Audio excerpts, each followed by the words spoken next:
Peaceful greetings, everybody. Welcome to a new week. I hope your week has gone off to a fantastic start, and it is my prayer that God keeps us even in this upcoming week. So, welcome again to Words That Inspire, a place where my goal is always to motivate, to inspire, to encourage, and to uplift. Today I was going to continue talking about planning for the next year and just breaking down how my planning process and how I put together a plan for any period of time. But I woke up today really in a reflective frame of mind. And what I mean by that is, for some reason, just thinking about this year and everything I've gone through and how God has pulled me through and pulled my family through, and how even challenging situations could have been way worse. And so that's kind of been my frame of mind, and that's where I'm going to stick in. That's where I'm going to stick, even for this video, because I think it's important for us to do that often. It is very easy for us to forget what we've been through and how God has helped us when there is a lot, especially challenges going on around us. I mean, we have really short memories, human beings. We remember the difficulties more than we remember the triumphs. We remember the bad times for some reason much more easier. For some reason, bad memories tend to stay on the surface more than good memories. It's easy to remember what somebody has done that offends you than the good thing somebody has done for you.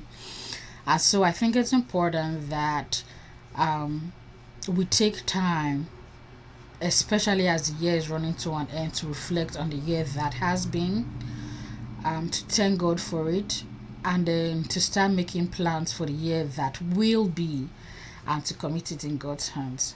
And so, just while reflecting on the year, it suddenly hit me there is no one like God. I mean, it's not that I don't know, um, but just today, it's almost as if I discovered for the first time, or a light bulb went off, or I feel it more today, or I don't know what it is. I don't know how to put it in words, but there is no one like God. There is nobody like Jesus. There is nobody that forgives and forgets. Because when we've sinned and when we go to God, truly seeking forgiveness, He not only forgives, He blots out our iniquities, He erases it as if it has never been. And there is no human being no matter how much they love you, who will forgive you and forget what you've done. So only God does that for us. He forgives, He forgets. There is no one else who loves so selflessly. God loved so selflessly that He gave a piece of Himself. He gave His Son to die so that we can live. There is nobody that gives so generously like Jesus. He gave His life. If He can give us His life, what else won't He give us? So, and I'm, even as I'm saying it now, I'm making a mental note to make sure I always remember that, and to at least write it down and put it on my wall so that I always remember that if Christ will give us His life, what is it we're asking for that He will not give? If He has given us the most precious thing, there is nothing else He will not give us. And so when we're asking that it hasn't come to fruition yet, does not mean it won't. And sometimes the answer for a specific thing we're asking is no. You know, because, especially if we're not asking within God's will for us, the answer might be no. The answer might be not yet. The answer is yes. But whatever the answer is, God always gives us what we need and what we desire, whatever will be good for us. If He will give a piece of Himself, there is nothing He will not give us. There is nobody that uplifts more than God. There is nobody that protects. No one else. There is not even somebody who has all the weapons on earth can protect like God protects, because He's a power above all powers. There is no power that can withstand God. He is the ultimate creator. There is nobody that can provide like God can. I don't care how many trillion, billion, zillion, whatever somebody claims to have. They cannot provide what God can provide. Oftentimes, human beings, when we talk of providing, we're talking about finances and financial, and only God can provide more than that. There are a lot of things we need that money cannot give us, that money cannot buy. I'm sorry, money cannot buy you health.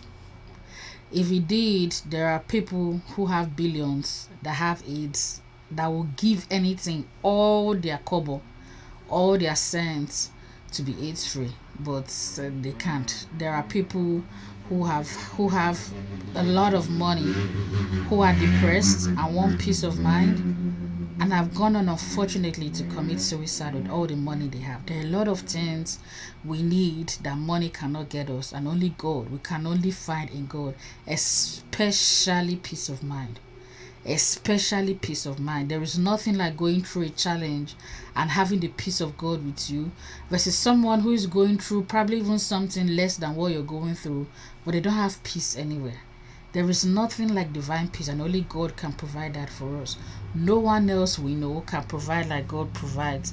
There is no one else that blesses like He does or gives so willingly without checking what is the cost to me, what is the am I going to have enough for me. Because let's be honest, as much as I love to give, if somebody came to ask me for something, I will first do a mental calculation.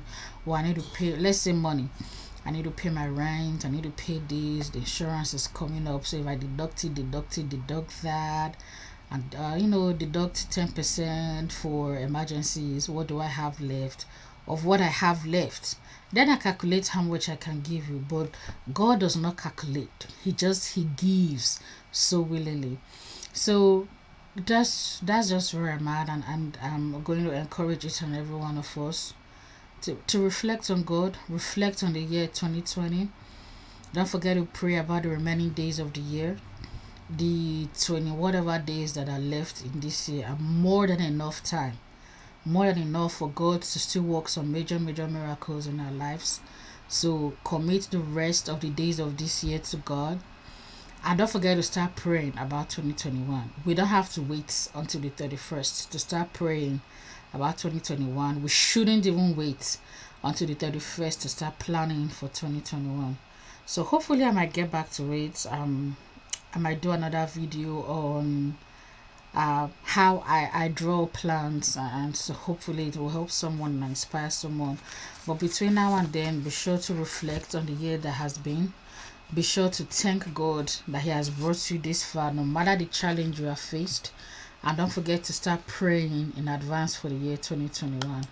Also, don't forget to like this video, share it on your social media, wherever, on your WhatsApp status updates, and subscribe to my channel and hit the notification button so every time I upload a video, you are notified.